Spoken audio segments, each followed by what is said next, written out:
Hello comrades, welcome back. This is MF Kraven here with another less than 10-minute reviews. I'm going to be reviewing a gem and absolute freaking beautiful game that you should just go ahead and buy. Just don't listen to the rest of this review, but if you really want to, just go ahead, because this game is worth it, Mr. Sun's Hatbox. And I know what you're thinking. Whoa, MF Kraven. You're not supposed to write the Hatbox so damn hard, but it deserved it. It deserves it. It really, really does.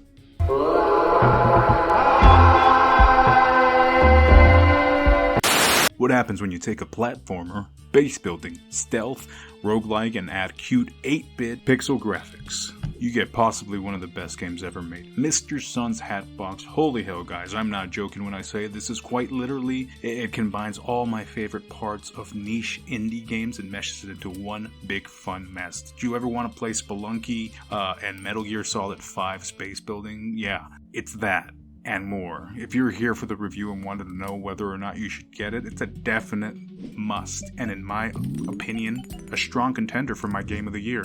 Graphics, sound, and art style. Well, the pixel graphics style of yesteryear has worn its welcome. Mr. Sun's Hatbox is elevated by it, accompanied by the wonderful sound effects of the entire world and music. It's simply spectacular. As a side note, a lot of the little helpers you have quirks. Some of them may be deaf or hard of hearing, and the way that the game changes while you're controlling them, it like muffles the things around you, your surroundings, or it has no sounds at all. That deserves some recognition, because that was a beautiful touch. Gameplay. You're a part of the most elite delivery service in the world, so definitely not FedEx. And while delivering a hat to Mr. Sun, some ruffians steal the package, and it's up to you to intercept the package right back, as you did have insurance on that. You start by setting a base of operations, a mission control panel, staff room, storage, medbay, and brig to brainwash people you kidnap into joining your cause. Missions are scanned in the world, and their difficulty level and what you will be doing, for example, killing a target, kidnapping them, surviving a raid, delivering a package, stealing a package, etc., will be displayed. You send a worker to a mission, and let me tell you guys, permadeath is always on. It can be switched off, but if you do that, no achievements. So, I'm just saying, be careful. You're given a certain amount of balloons that will send gear, hats, enemies, weapons, back to your base. Upon completing missions, your workers will gain XP and the reward advertised. With leveling up, your worker can lose bad quirks as well. So there are things like featherweight, where if you stomp on an enemy's head, it will do no damage to them at all. And that's kind of the thing. Super Mario stomps on your head and he breaks the Goomba, right? Well, if you're a featherweight, you can't do that. Or seeing dead bodies makes you just go crazy. All these little quirks can make the game a lot harder. There are positive quirks as well.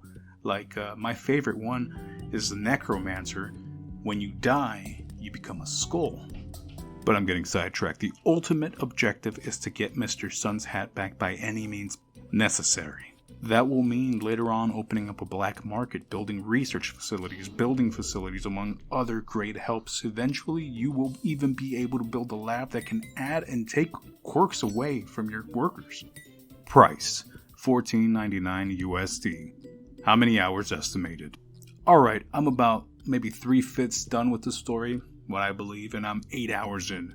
Doing it completely single player, but also once I'm done, my partner and myself are gonna go hard on it because it's got co-op. I'm estimating I'm gonna go at least 50 hours on this. Is it Steam Deck playable? Yep, it is. Although the control of the guns feel a little weird, I still could play it, and just as well as I could on my computer. Final thoughts. This is the indie game. So much brutality and such cuteness all combined so perfectly. Mr. Sun's Hatbox, as aforementioned, is a game I feel can completely be my game of the year. I've been having so much fun just going into missions and getting money to upgrade my facilities, brainwashing guys I think it'd be useful, and even came up with this cool little exploit where I buy whatever the black market has for 50% off, and then I sell it at my store for full price. And I know what you're thinking, oh, this seems so easy, and I thought the same thing. It seemed really easy at first, but boy was I wrong. I kept getting my ass kicked And at one point, I didn't even notice, but it was the same guy molly whooping me. Oh, Shade Bray, his little bitch. Taking 2 of my guys, I was finally able to exact my revenge on him because I had a mission where I had to neutralize him. So I send my gun by steel into battle, and offing him was too damn satisfying. However, later on, Gun B Steel was kidnapped, and when I did a mission to retrieve him, I accidentally blew him up while fighting to get him out of his cage. Guys, there is a nemesis system in this game. That's something I did not expect to have. But man, it's made such a resounding impact on my current gameplay. I'm having so much fun with this, and since beginning, like I said, just go ahead and buy it. Just buy the game. Guns, hats, cute little psychopaths. This game has it all. I didn't even mention you could rename them. I feel like every time I did, though, I was putting like a dagger in their last little heart. So I stopped renaming them after a while. And as far as complaints go, I really have none. Each hat that you wear has its own purpose, even if some don't. Even like the poop, you'll be using them for research later or contracts on the black market. It's fast and rewarding, and most of all, it's tons of fun, and I can't wait to dive back into it and get lost for another few hours. Buy it now.